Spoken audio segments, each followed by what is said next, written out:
नमस्कार दोस्तों और रहस्यमय यात्रा के प्रेमियों। आपके पसंदीदा चैनल पर एक बार फिर आपका स्वागत है, जहां हम समय के पर्दों के पीछे छिपे रहस्यों को उजागर करते हैं।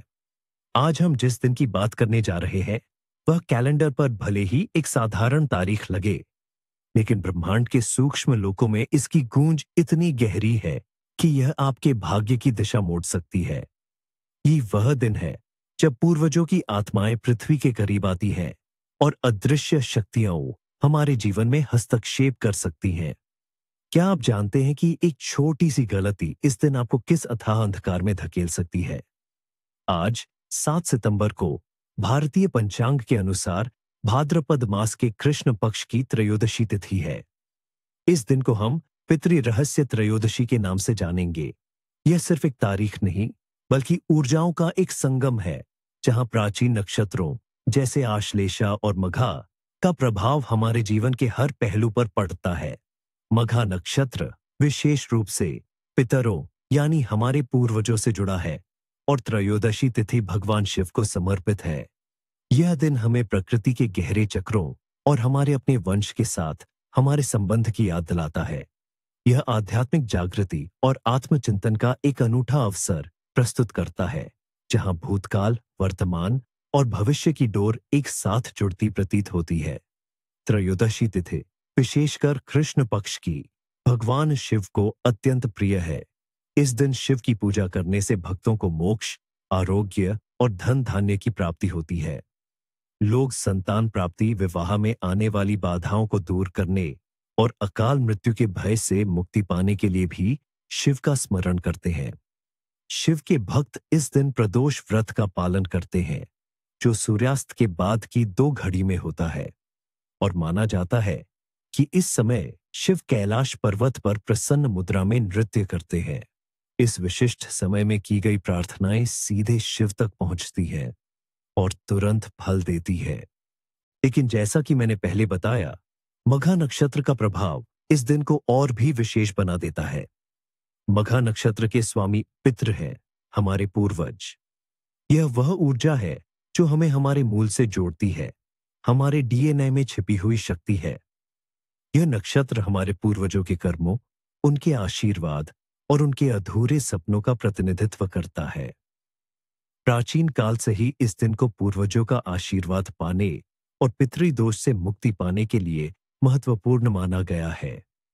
यह हिंदू धर्म की गहरी मान्यताओं का हिस्सा है, जहां पूर्वजों का सम्मान करना और उनकी शांति के लिए प्रार्थना करना अत्यंत आवश्यक है। यह मान्यता है कि यदि पूर्वज अप्रसन्न हों, तो परिवार में अशांति, रोग और आर्थिक समस्याएं आ सकती हैं। कुछ क्षेत्रीय लोक परंपराओं में इस दिन को गुप्त साधनाओं और अलौकिक शक्तियों को जागृत करने के लिए भी उपयुक्त माना जाता है। यह दिन उन प्राचीन अनुष्ठानों की याद दिलाता है जो प्रकृति और आत्मा के बीच एक अदृश्य सेतु का निर्माण करते थे, जहां साधक ब्रह्मांडीय ऊर्जाओं से जुड़कर अपनी चेतना का विस्तार करते थे। त्रयोदशी तिथि और मघा नक्षत्र का मेल हमें एक ऐसी पौराणिक कथा की ओर ले जाता है जो जीवन, मृत्यु और पुनर्जन्म के गूढ़ रहस्यों को उजागर करती है। प्राचीन ग्रंथों में वर्णित एक कथा के अनुसार एक बार देव और दानवों के बीच भयंकर युद्ध छिड़ गया। यह युद्ध इतना विनाशकारी था कि तीनों लोग हिल गए। देवता पराजित होने लगे और चारों ओर हाहाकार मच गया। दानवों के राजा वृत्रासुर ने अपनी मायावी शक्तियों से देवताओं को भ्रमित कर दिया था। तब देवराज इंद्र ने गुरु बृहस्पति से सलाह ली। इंद्र का मन अशांत था और उन्हें अपनी शक्तियों पर संदेह होने लगा था। गुरु बृहस्पति ने अपनी दिव्य दृष्टि से देखा और बताया कि देवताओं के पूर्वज, जिन्हें पितृ कहा जाता है, अप्रसन्न है और उनका आशीर्वाद न मिलने के कारण ही देवता कमजोर पड़ रहे हैं। पितरों का सम्मान न होने से उनकी आत्माएं भटक रही है और उनकी नकारात्मक ऊर्जा युद्ध में बाधा डाल रही है। गुरु बृहस्पति ने इंद्र को समझाया कि पूर्वजों की ऊर्जा एक अदृश्य कवच की तरह होती है, और जब वह कवच कमजोर पड़ता है तो नकारात्मक शक्तियां हावी हो जाती है। उन्होंने बताया कि यह सिर्फ सैन्य शक्ति का युद्ध नहीं है, बल्कि आध्यात्मिक शक्ति और पूर्वजों के आशीर्वाद का भी युद्ध है। गुरु ने इंद्र को भाद्रपद कृष्ण त्रयोदशी के दिन विशेष पितृ यज्ञ और तर्पण करने का निर्देश दिया। उन्होंने कहा कि इस दिन मघा नक्षत्र का प्रभाव सबसे प्रबल होता है और पितृलोक के द्वार पृथ्वी लोक से जुड़ जाते हैं। यह वह समय होता है जब पूर्वजों की आत्माएं अपने वंशजों के करीब आती है और उनकी पुकार सुन सकती है। गुरु बृहस्पति ने विस्तृत विधि बताई जिसमें शुद्ध मन, पवित्रता और सच्ची श्रद्धा का महत्व समझाया। उन्होंने कहा कि केवल भौतिक अनुष्ठान ही नहीं बल्कि हृदय से किया गया पश्चाताप और सम्मान ही पूर्वजों को शांत करेगा। इंद्र ने गुरु के आदेश का पालन किया। उन्होंने भयंकर युद्ध को रोककर अपने रथ से उतरकर पवित्र नदियों के तट पर आसन लगाया, विधि विधान से यज्ञ किया जिसमें सुगंधित लकड़ियों, घी और मंत्रों का प्रयोग किया गया। उन्होंने एक एक करके अपने दिवंगत पूर्वजों का नाम लिया और पवित्र नदियों में तर्पण किया जिसमें काले तिल और जल का प्रयोग किया गया। इंद्र ने सच्चे हृदय से क्षमा याचना की और अपने पूर्वजों को श्रद्धा अर्पित की, यह स्वीकार करते हुए कि उन्होंने अनजाने में अपने पूर्वजों के सम्मान में कमी की थी। जैसे ही उन्होंने ये अनुष्ठान पूर्ण किए, एक अद्भुत चमत्कार हुआ। स्वर्ग से एक दिव्य प्रकाश पुंज उतरा जो इतना उज्जवल था कि उसकी तुलना हजारों सूर्यों से की जा सकती थी। इस प्रकाश पुंज में से पूर्वजों की शांत तेजोमय आत्माएं प्रकट हुईं। उनकी आंखों में करुणा और आशीर्वाद था। उन्होंने इंद्र को आशीर्वाद दिया और कहा, हे इंद्र, जब तक तुम अपने पूर्वजों का सम्मान करोगे, कोई शक्ति तुम्हें पराजित नहीं कर सकती। तुम्हारी विजय निश्चित है। पूर्वजों के आशीर्वाद के साथ ही देवताओं में नवजीवन का संचार हुआ। उनकी शक्ति कई गुना बढ़ गई। उनके अस्त्र शस्त्र में नई ऊर्जा आ गई और उन्होंने दानवों को पराजित कर स्वर्गलोक में शांति स्थापित की। वृत्रासुर और उसकी सेना परास्त हो गई और धर्म की विजय हुई। यह कथा हमें सिखाती है कि हमारे जीवन में पूर्वजों का क्या महत्व है। उनकी ऊर्जा, उनका आशीर्वाद और उनकी शांति हमारे वर्तमान और भविष्य को गहराई से प्रभावित करती है। इस पितृ रहस्य त्रयोदशी पर हमें भी अपने पूर्वजों को याद करना चाहिए, उनके प्रति श्रद्धा व्यक्त करनी चाहिए और उनसे अपनी गलतियों के लिए क्षमा मांगनी चाहिए ताकि उनका आशीर्वाद हमारे जीवन को प्रकाशित कर सके और हमें हर बाधा से मुक्ति दिला सके। यह सिर्फ एक कहानी नहीं बल्कि एक शाश्वत सत्य है जो पीढ़ियों से हमें राह दिखा रहा है। सूचनात्मक ब्लॉक, भाग्य के संकेत। इस दिन प्रकृति हमें कई सूक्ष्म संकेत देती है जो आने वाले समय के बारे में बताते हैं। इन संकेतों को समझना और उन पर ध्यान देना आपके भाग्य को प्रभावित कर सकता है। लोक परंपराएं और शगुन।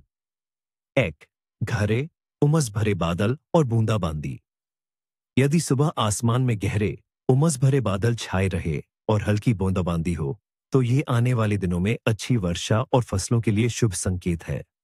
माना जाता है कि पूर्वज धरती को नमी देकर उर्वरा शक्ति बढ़ा रहे हैं जिससे प्रकृति प्रसन्न होती है और समृद्धि आती है। ये बताता है कि आपके प्रयासों को प्रकृति का समर्थन मिलेगा। तो शाम को ठंडी हवा। शाम को यदि अचानक ठंडी हवा चलने लगे, भले ही दिन गर्म रहा हो, तो ये संकेत है कि आपके परिवार में कोई पुराना विवाद जल्द ही शांत हो जाएगा और घर में शांति का वास होगा।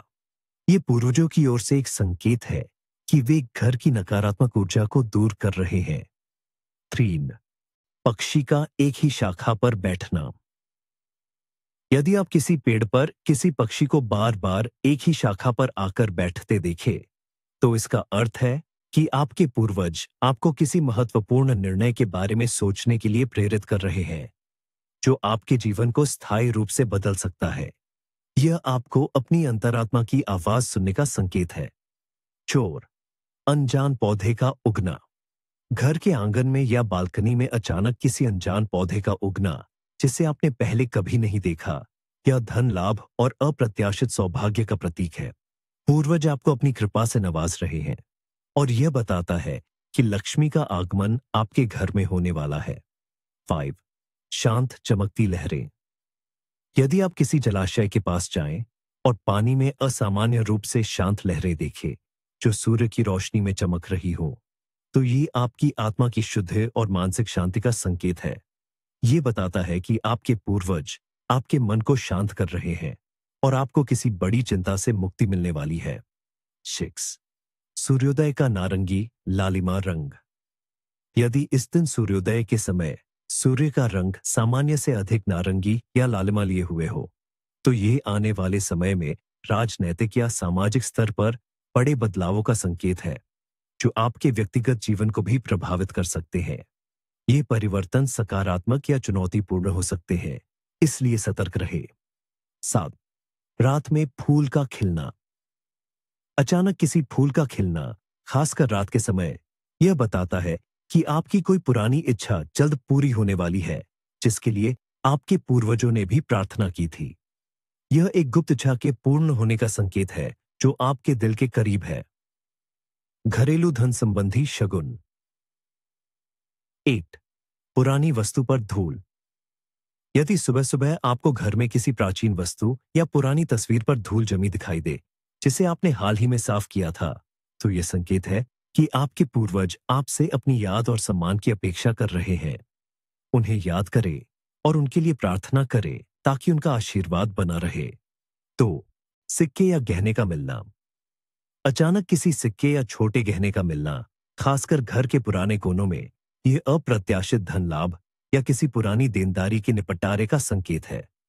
यह लक्ष्मी के आगमन का एक छोटा लेकिन शक्तिशाली संकेत है। 3. पालतू जानवर का शांत व्यवहार।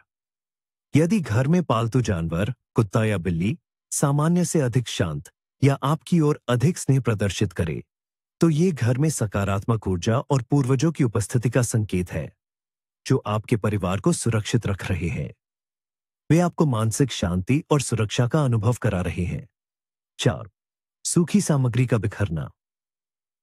रसोई में रखी किसी सूखी सामग्री, जैसे दाल चावल का अचानक बिखर जाना, यह इस बात का संकेत हो सकता है कि आपको अपने धन का प्रबंधन अधिक सावधानी से करना चाहिए या कोई अनपेक्षित खर्च सामने आ सकता है। यह एक चेतावनी है कि आपको अपने वित्त पर अधिक ध्यान देना चाहिए। 5. अनजान तितली या कीट का प्रवेश। यदि आपके घर के दरवाजे या खिड़की से कोई अनजान तितली या कीट प्रवेश करे और शांति से बैठ जाए, तो यह नए अवसरों और भाग्य के आगमन का प्रतीक है। यह पूर्वजों द्वारा भेजी गई एक शुभ खबर हो सकती है, जो आपको नई दिशा में आगे बढ़ने के लिए प्रेरित कर रही है। इस रात के सपने। इस रात देखे गए सपने अक्सर हमारे अवचेतन मन की गहरी परतों और पूर्वजों के संदेशों को उजागर करते हैं। इन सपनों को गंभीरता से लें। 1. पूर्वजों का प्रसन्न दिखना। यदि आप सपने में अपने दिवंगत पूर्वजों को शांत और प्रसन्न मुद्रा में देखें, तो ये उनके आशीर्वाद और आपके जीवन में शांति आने का संकेत है। वे आपसे संतुष्ट हैं और आपके जीवन के मार्ग को आसान बना रहे हैं। तो पुराने मंदिर का सपना। किसी पुराने मंदिर या पवित्र स्थान का सपना देखना, जहां आप पूजा कर रहे हो या प्रार्थना कर रहे हो, यह बताता है कि आपको अपने आध्यात्मिक मार्ग पर अधिक ध्यान देना चाहिए और किसी पुरानी मन्नत को पूरा करना चाहिए। यह आपके भीतर की आध्यात्मिक भूख का प्रतीक है। 3. एंदी में स्नान। यदि सपने में आप किसी नदी या तालाब में स्नान करते हुए देखें, तो यह आपके पापों से मुक्ति और शुद्धिकरण का प्रतीक है। यह मानसिक तनाव से छुटकारा मिलने का संकेत भी है, जो आपको नई ऊर्जा और सकारात्मकता देगा। 4. पुराने घर खंडहर का सपना। किसी पुराने घर या खंडहर का सपना, जहां आप कुछ ढूंढ रहे हो लेकिन मिल नहीं रहा हो, यह बताता है कि आप अपने अतीत से जुड़ी किसी अनसुलझी समस्या से परेशान हैं। आपको उस पर ध्यान देने की आवश्यकता है और उसे सुलझाने का प्रयास करना चाहिए। 5. बच्चे का रोना देखना। सपने में किसी बच्चे का रोना सुनना या उसे देखना, यह संकेत हो सकता है कि आपको अपने परिवार में किसी छोटे सदस्य की देखभाल पर अधिक ध्यान देना चाहिए या किसी नई जिम्मेदारी के लिए तैयार रहना चाहिए। यह अक्सर परिवार में वृद्ध या किसी नए प्रोजेक्ट का संकेत होता है। इस दिन जन्मे लोग। इस पितृ रहस्य त्रयोदशी पर जन्म लेने वाले जातक मघा नक्षत्र और त्रयोदशी तिथि के शक्तिशाली प्रभावों को अपने साथ लेकर आते हैं। चरित्र और भाग्य। ये लोग स्वभाव से अत्यंत महत्वाकांक्षी, नेतृत्व क्षमता से परिपूर्ण और अपने वंश या परिवार के प्रति गहरी निष्ठा रखने वाले होते हैं। मघा नक्षत्र के प्रभाव से ये अक्सर अपने पूर्वजों के गुणों और कर्मों को आगे बढ़ाते हैं और उन्हें अपने पैतृक विरासत से विशेष लगाव होता है। इनमें एक स्वाभाविक राजसी गुण और प्रभावशाली व्यक्तित्व होता है जो इन्हें भीड़ में भी अलग पहचान दिलाता है। ये सत्यवादी, न्यायप्रिय और दृढ़ निश्चयी होते हैं जो अपने सिद्धांतों पर अडिग रहते हैं। अपनी महत्वाकांक्षा के कारण ये अक्सर उच्च पदों पर पहुंचते हैं या समाज में महत्वपूर्ण योगदान देते हैं। त्रयोदशी तिथि का प्रभाव इन्हें आध्यात्मिक झुकाव देता है। ये भगवान शिव के भक्त होते हैं और अक्सर गूढ़ विद्याओं, रहस्यमय विषयों और दर्शन शास्त्र में गहरी रुचि रखते हैं। इनमें गहरी अंतर्दृष्टि और सहज ज्ञान होता है जो इन्हें जीवन के गूढ़ रहस्यों को समझने में मदद करता है। हालांकि इन्हें कभी-कभी अपने जिद्दी स्वभाव और दूसरों पर हावी होने की प्रवृत्ति पर नियंत्रण रखना पड़ता है। इनका अहंकार इन्हें दूसरों से दूर कर सकता है। इन्हें अपने पूर्वजों का विशेष आशीर्वाद प्राप्त होता है और यदि ये उनका सम्मान करे और उनके नाम पर दान पुण्य करे तो जीवन में अपार सफलता प्राप्त करते हैं, हर बाधा को पार कर लेते हैं। इनका भाग्य अक्सर अप्रत्याशित मोड़ लेता है, लेकिन अंततः ये अपने लक्ष्य तक पहुंचने में सफल होते हैं। इन्हें अपने जीवन में संतुलन बनाए रखने और अहंकार से बचने की सलाह दी जाती है, क्योंकि यही इनकी सबसे बड़ी शक्ति और सबसे बड़ी कमजोरी दोनों हो सकती है। इस दिन के नामी। इस दिन जिन नामों के लोग विशेष रूप से पूजनीय माने जाते हैं या जिनका नामकरण इस दिन के शुभ प्रभावों से जुड़ा है, उनमें से कुछ प्रमुख हैं। शिव, शंकर, महादेव, भगवान शिव के विभिन्न नाम। इन नामों वाले लोग इस दिन विशेष ऊर्जा और आशीर्वाद महसूस करते हैं। पार्वती, गौरी, उमा, देवी पार्वती के नाम, जो शिव की शक्ति है। प्रदोष, यह नाम सीधे त्रयोदशी तिथि से जुड़ा है। अभिषेक, शिव पूजा में अभिषेक का बहुत महत्व है। उनमें से एक नाम अभिषेक पर हम थोड़ी चर्चा करते हैं। अभिषेक नाम का अर्थ है पवित्र स्नान या राज्याभिषेक। इस नाम के व्यक्ति अक्सर दृढ़ निश्चयी, अपने कार्यों के प्रति समर्पित और दूसरों के लिए प्रेरणा स्रोत होते हैं। वे अपने जीवन में महत्वपूर्ण बदलाव लाने और नई शुरुआत करने की क्षमता रखते हैं। शिव अभिषेक की तरह उनका जीवन भी शुद्धिकरण और शक्ति का प्रतीक होता है। वे अपने आसपास के लोगों पर गहरा प्रभाव डालते हैं और अक्सर नेतृत्व की भूमिका में पाए जाते हैं।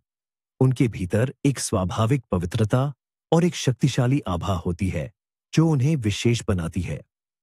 परंपराएं और अनुष्ठान। क्या करना चाहिए? महत्वपूर्ण ब्लॉक। यह वह दिन है जब हमें अपनी आत्मा को शुद्ध करने और अपने पूर्वजों का आशीर्वाद प्राप्त करने का अवसर मिलता है। आइए जानते हैं कौन से अनुष्ठान इस दिन हमें अवश्य करने चाहिए ताकि हम सकारात्मक ऊर्जाओं को आकर्षित कर सके और अपने भाग्य को उज्जवल बना सके। ओम। शिवलिंग का अभिषेक। औतेसीन अखंटियो। उद्देश्य: भगवान शिव को प्रसन्न करना, पापों का शमन, आरोग्य और समृद्धि की प्राप्ति, मनोकामना पूर्ति और मानसिक शांति। यह अभिषेक नकारात्मकता को दूर कर सकारात्मक ऊर्जा का संचार करता है। क्या चाहिए? एक शिवलिंग, घर पर या मंदिर में, शुद्ध जल, कच्चा दूध, दही, घी, शहद, गंगा जल यदि उपलब्ध हो, बेलपत्र, धतूरा, सफेद फूल, चंदन, भस्म, धूप, दीपक। कब और कैसे करें? सुबह स्नान के बाद स्वच्छ वस्त्र धारण कर पूजा स्थान पर बैठे। सबसे पहले शिवलिंग को साफ जल से स्नान कराएं, फिर क्रम से दूध, दही, घी, शहद और गंगा जल से अभिषेक करें। हर बार अभिषेक करते समय एयूएम नमः शिवाय मंत्र का श्रद्धापूर्वक 108 बार जाप करें। अभिषेक के बाद फिर से शुद्ध जल से स्नान कराएं। शिवलिंग पर बेलपत्र, धतूरा, सफेद फूल चढ़ाएं और चंदन का लेप लगाएं। चंदन शीतलता प्रदान करता है और शिव को प्रिय है। अंत में भस्म अर्पित करें और धूप दीप जलाकर आरती करें। अपनी मनोकामनाएं शिवजी से सच्चे मन से कहें, मानो वे आपके सामने बैठे हों। बाद में क्या करें? शिवलिंग पर चढ़ाए गए बेलपत्रों में से एक को अपने माथे से लगाकर संभाल कर रखें। माना जाता है कि यह नकारात्मक ऊर्जा से रक्षा करता है और आपको शिव का आशीर्वाद प्रदान करता है। पूजा के बाद शिव चालीसा या महामृत्युंजय मंत्र का पाठ अवश्य करें, जिससे आपके जीवन से भय और मृत्यु का डर दूर होता है। तो पितृतर्पण और दान। उद्देश्य: पूर्वजों की आत्मा की शांति और उनका आशीर्वाद प्राप्त करना, पितृदोष से मुक्ति और वंश की उन्नति। यह अनुष्ठान आपके पितरों को तृप्ति प्रदान करता है। क्या चाहिए? काला तिल, पितरों को अत्यंत प्रिय, शुद्ध जल, सफेद फूल, सुगंधहीन, थोड़े चावल, एक साफ बर्तन, तांबे का हो तो उत्तम, क्योंकि तांबा पवित्र माना जाता है। कब और कैसे करें? सुबह स्नान के बाद स्वच्छ होकर दक्षिण दिशा की ओर मुख करके बैठे। दक्षिण दिशा पितरों की दिशा मानी जाती है। अपने हाथ में जल, काले तिल और थोड़े चावल लेकर अपने दिवंगत पूर्वजों का स्मरण करें। उनका नाम लेकर कहे, मेरे पूर्वज का नाम। गोत्र के सभी दिवंगत पूर्वजों को मैं यह तर्पण अर्पित करता हूं, चाहे करती हूं। कृपया इसे स्वीकार करें और मुझे आशीर्वाद दें। इस जल को धीरे धीरे किसी पौधे की जड़ में या किसी ऐसे स्थान पर प्रवाहित करें जहां पानी बहता न हो, जैसे तुलसी को छोड़कर। यह प्रक्रिया कम से कम 3 बार दोहराएं। आप अपने सभी ज्ञात और अज्ञात पूर्वजों के लिए प्रार्थना कर सकते हैं। बाद में क्या करें? गरीबों और जरूरतमंदों को भोजन, वस्त्र या धन का दान करें। विशेषकर किसी ब्राह्मण को भोजन कराना अत्यंत शुभ माना जाता है, क्योंकि ब्राह्मणों को देवताओं का स्वरूप माना जाता है। यह दान सीधे पूर्वजों तक पहुंचता है और उनकी आत्मा को शांति प्रदान करता है, जिससे आपको उनका आशीर्वाद प्राप्त होता है। तय पीपल के पेड़ की पूजा। उद्देश्य: पितृदोष शांत करना, शनि दोष का निवारण और सकारात्मक ऊर्जा का संचार, दीर्घायु और समृद्धि की प्राप्ति। पीपल को त्रिदेवों का वास माना जाता है। क्या चाहिए? शुद्ध जल, कच्चा दूध, गुड़, काले तिल, सरसों के तेल का दीपक, माचिस या लाइटर। कब और कैसे करें? शाम के समय सूर्यास्त के बाद पीपल के पेड़ के पास जाएं। एक लोटा जल और थोड़ा कच्चा दूध मिलाकर पेड़ की जड़ में चढ़ाएं। थोड़ा गुड़ और काले तिल भी जड़ में अर्पित करिए, क्योंकि ये शनि और पितरों को प्रिय है। इसके बाद सरसों के तेल का दीपक जलाकर पीपल के नीचे रखें और एयुएम शम शनैश्चराय नमः मंत्र का 108 बार जाप करें। पीपल के पेड़ की परिक्रमा करते हुए अपनी मनोकामनाएं कहें। कम से कम 7 या 11 परिक्रमा करें। माना जाता है कि पीपल में सभी देवताओं का वास होता है और इसकी पूजा से सभी दोष दूर होते हैं। बाद में क्या करें? घर आते समय पीछे मुड़कर न देखें। यह नकारात्मक ऊर्जा को साथ आने से रोकता है। इस पूजा के बाद घर में कपूर जलाएं, ताकि नकारात्मक ऊर्जा दूर हो और सकारात्मक ऊर्जा का वास हो। 4. काली गाय को भोजन। उद्देश्य: पितृदोष निवारण, ग्रहों की शांति, विशेषकर राहु और केतु, पुण्य की प्राप्ति और समस्त पापों का शमन। गाय को माता का दर्जा दिया गया है। क्या चाहिए? हरी घास, ताजी रोटी, गुड़, थोड़ा चारा या कोई भी हरा पत्ता। कब और कैसे करें? इस दिन सुबह या शाम को किसी काली गाय को हरा चारा, रोटी और गुड़ खिलाए। काली गाय को पितरों का रूप माना जाता है और उसे भोजन कराने से पितृ प्रसन्न होते हैं। गाय को खिलाते समय मन ही मन अपने पूर्वजों का स्मरण करे और उनसे आशीर्वाद मांगे। गाय को अपनी माता के समान सम्मान दे और उसके शरीर पर हाथ फेरे, उसके सींगों को छूकर आशीर्वाद ले। बाद में क्या करे? गाय को खिलाने के बाद स्वयं भी सात्विक भोजन ग्रहण करे। इस कार्य से राहु और केतु ग्रह भी शांत होते हैं, जो पितृदोष के कारण बन सकते हैं और जीवन में अप्रत्याशित समस्याओं का सृजन करते हैं। पाक संबंधी परंपराएं। इस दिन सात्विक और शुद्ध भोजन ग्रहण करना अत्यंत महत्वपूर्ण है, क्योंकि यह मन और शरीर को पवित्र रखता है। अक्सर लोग इस दिन प्याज, लहसुन, मांसाहार और शराब का सेवन नहीं करते, क्योंकि ये तामसिक माने जाते हैं और आध्यात्मिक शुद्ध में बाधा डालते हैं। विशेष रूप से खीर, चावल और दूध से बनी मिठाई बनाना शुभ माना जाता है, जिसे पूर्वजों को भी अर्पित किया जाता है, और उसके बाद ही घर के सदस्य ग्रहण करते हैं। दाल चावल, लौकी या तोरी की सब्जी और गेहूं के आटे की रोटी या पूड़ी बनाई जाती है। भोजन में तेल मसाले कम प्रयोग किए जाते हैं ताकि मन और शरीर शांत रह सके और पूजा पाठ में एकाग्रता बनी रहे। कुछ घरों में खड़ी चावल भी बनाए जाते हैं, लेकिन उसमें प्याज लहसुन का प्रयोग नहीं होता। इस दिन ब्राह्मणों को भोजन कराने की परंपरा भी है, इसलिए भोजन शुद्ध और सात्विक होना चाहिए, जो पवित्रता और आतिथ्य का प्रतीक हो। दिन के मुख्य प्रतिबंध, क्या नहीं करना चाहिए, महत्वपूर्ण ब्लॉक। अब हम बात करेंगे उन कार्यों की जिन्हें इस दिन भूलकर भी नहीं करना चाहिए। ये प्रतिबंध सिर्फ अंधविश्वास नहीं, बल्कि ऊर्जा के उन अदृश्य नियमों का हिस्सा है जिनका उल्लंघन गंभीर परिणाम दे सकता है और आपके जीवन में दुर्भाग्य ला सकता है। चाहे विवाद और क्लेश से बचे। कारण और परिणाम। यह दिन पूर्वजों की शांति और घर में सकारात्मक ऊर्जा के लिए है। यदि आप घर में या बाहर किसी से झगड़ा करते हैं, तो पूर्वजों की आत्माएं व्यथित होती हैं और उनका आशीर्वाद रुक जाता है। यह घर में अशांति, आर्थिक हानि और सदस्यों के बीच कड़वाहट लाता है। यह माना जाता है कि कलह से उत्पन्न नकारात्मक ऊर्जा आपके वंश पर भी बुरा प्रभाव डाल सकती है, जिससे आने वाली पीढ़ियों को भी संघर्ष करना पड़ सकता है। घर में शांति भंग होने से लक्ष्मी का वास भी नहीं होता। 2. मांसाहार और तामसिक भोजन का सेवन न करें। कारण और परिणाम। मांसाहार और प्याज, लहसुन जैसे तामसिक भोजन इस दिन वर्जित हैं, क्योंकि ये शरीर और मन में नकारात्मक ऊर्जा उत्पन्न करते हैं। यह पूर्वजों के प्रति अनादर माना जाता है, क्योंकि वे शुद्ध और सात्विक वातावरण में ही प्रसन्न होते हैं। ऐसा करने से पितृदोष बढ़ सकता है, स्वास्थ्य संबंधी समस्याएं आ सकती हैं और घर में नकारात्मकता का वास हो सकता है।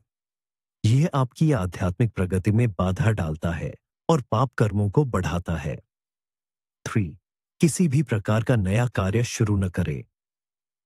कारण और परिणाम। यह दिन मुख्य रूप से पूर्वजों को समर्पित है और आत्मा की शुद्ध का है। नए कार्यों की शुरुआत, जैसे नया व्यापार, गृह प्रवेश या विवाह आदि, इस दिन करना शुभ नहीं माना जाता। ऐसा करने से उन कार्यों में बाधाएं आ सकती हैं और वे सफल नहीं होते।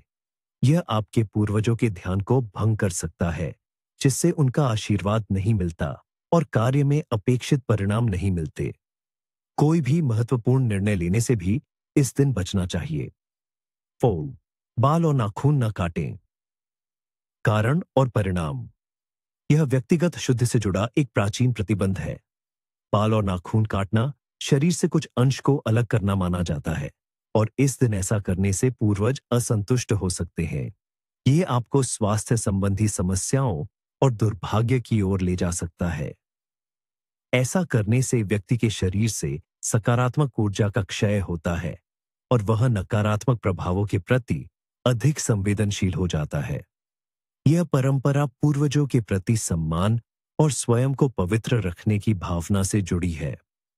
अफसोस, किसी का अपमान न करे, विशेषकर बड़ों का। कारण और परिणाम। इस दिन अपने बड़ों और पूर्वजों का सम्मान करना अत्यंत महत्वपूर्ण है। किसी का अपमान करना, विशेषकर अपने माता पिता या गुरुजनों का, सीधे पितरों का अपमान माना जाता है। ऐसा करने से आपको पितृदोष का सामना करना पड़ सकता है, जिससे जीवन में कई बाधाएं और कष्ट आते हैं, जैसे संतान संबंधी समस्याएं या आर्थिक तंगी।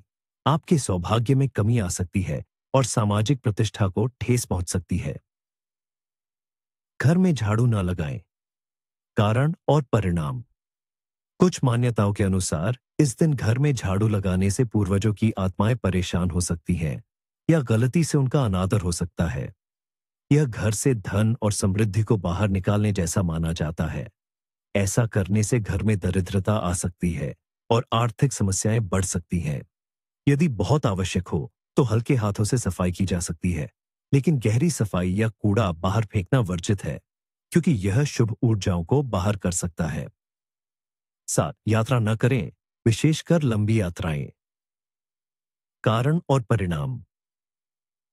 यह दिन आत्मचिंतन और घर में रहकर पूर्वजों को याद करने का है। लंबी यात्राएं इस दिन शुभ नहीं मानी जाती, क्योंकि इससे मार्ग में बाधाएं आ सकती हैं या दुर्घटना का भय रहता है।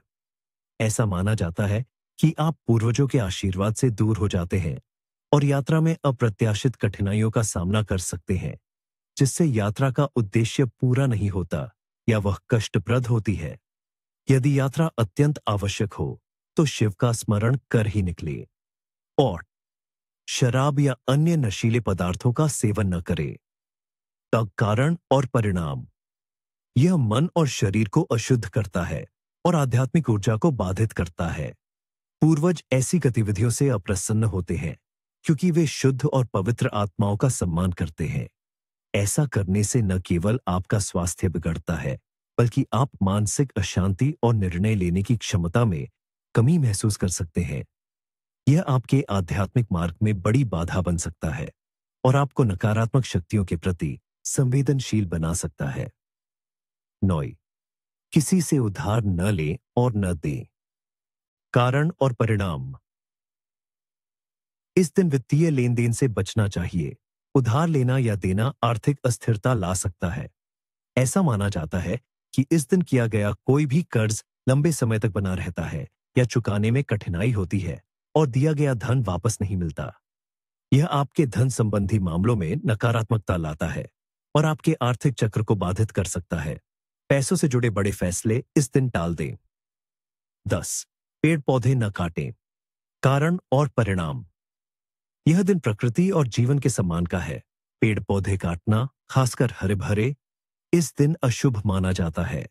यह प्रकृति की आत्मा को दुख पहुंचाता है और आपको पर्यावरण से जुड़ी नकारात्मक ऊर्जा का भागीदार बनाता है। ऐसा करने से जीवन में बाधाएं और बीमारियां आ सकती हैं और आपके घर से शांति जा सकती है, क्योंकि पेड़ पौधे प्रकृति के जीवनदाता है और उनका सम्मान करना अनिवार्य है। इस पितृ रहस्य त्रयोदशी पर इन प्राचीन ज्ञान को अपनाएं, अपने पूर्वजों को याद करें और सकारात्मक ऊर्जा के साथ अपने भाग्य को संवारें।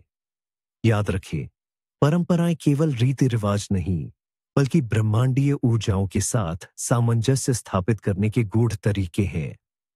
अगले एपिसोड तक रहस्य में बने रहे और अपनी जड़ों से जुड़े रहे। शुभकामनाएं और जय शिव शंभू।